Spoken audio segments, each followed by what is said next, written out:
What's going on, guys? Welcome back to another episode of Stowers Does It All.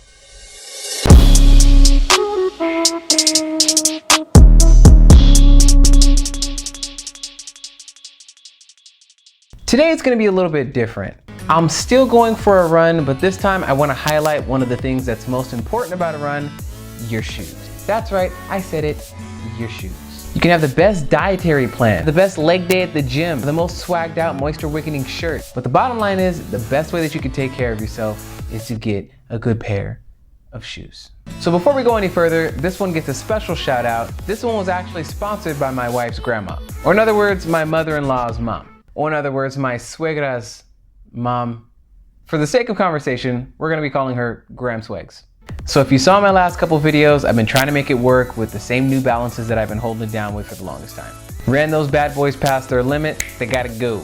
Enter the new kid on the block, these bad boys. Now before we start talking about what shoe I got, we had to figure out what kind of foot I had. So we took a quick trip down to Fleet Feet. While I was there, they used this cool program called Volumental, which did a 3D scan of my feet and pointed out some of the things in my feet that make them unique. Upon talking with the employee, I figured out my instep was actually very high on my left foot, which is why I had all the discomfort on the top part of my foot. So the shoe that he recommends to me is called the Hoka One One Clifton 6. The founders are from New Zealand. So Hoka One One is actually Maori for to fly over the earth.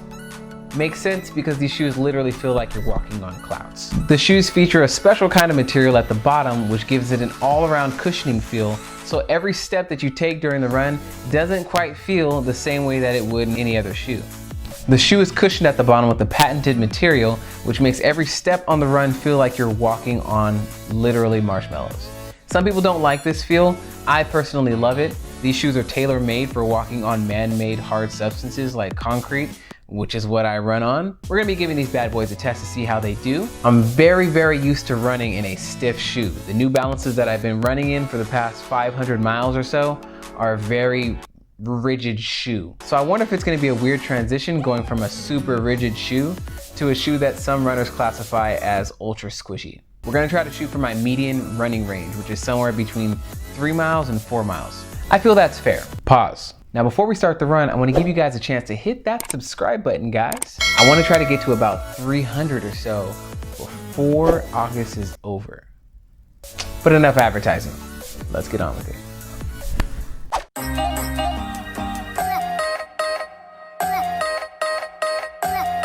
All right, so it's a relatively late start. It's already like 11 o'clock. There's some sweet potato from when I was feeding the baby.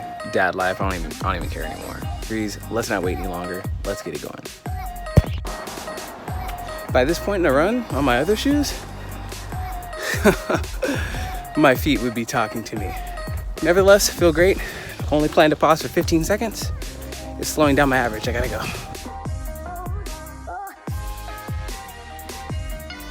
2.5 miles in and I'm good, which goes to show, I think I was gassing out on some of my runs before because of bad shoes.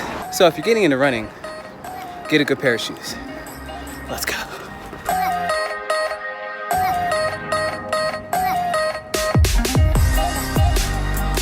Three and a half miles, still golden.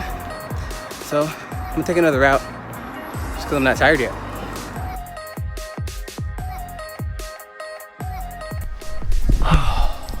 All right, guys, I just finished about a 4.5 mile run, a little bit more than my normal, more than I was shooting for.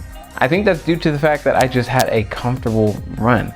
Not once during the run did I feel like my feet were going to fall off or my toes were going to completely turn into mush. I honestly felt like I could keep on running forever. So let's get on with my full review. After wearing the Hoka One One Clifton 6s, it's come to my attention that I'm a really big advocate for nice cushioned shoes. Some runners like to have theirs a little bit more stiff. I personally think that a cushioned shoe is the better run for me. Let's talk about the pros. Throughout the run, the toe box was never really tight, and I also didn't feel like my toes were slamming into the sides of the shoe. The side-to-side cushion was also great. When I run, I tend to put my foot sideways down first. I don't know if that's right or not, probably not. I didn't feel any kind of wearing, and I also didn't feel any numbness on the sides of my feet. The balls of my feet were great, so were the heels of my feet. Bottom line is, no matter where I placed my foot, it felt comfortable. Now, the cons. I really was pressing to try to find some cons, but the number one thing that I can say that was kind of a bother is that the shoe makes you feel really, really tall.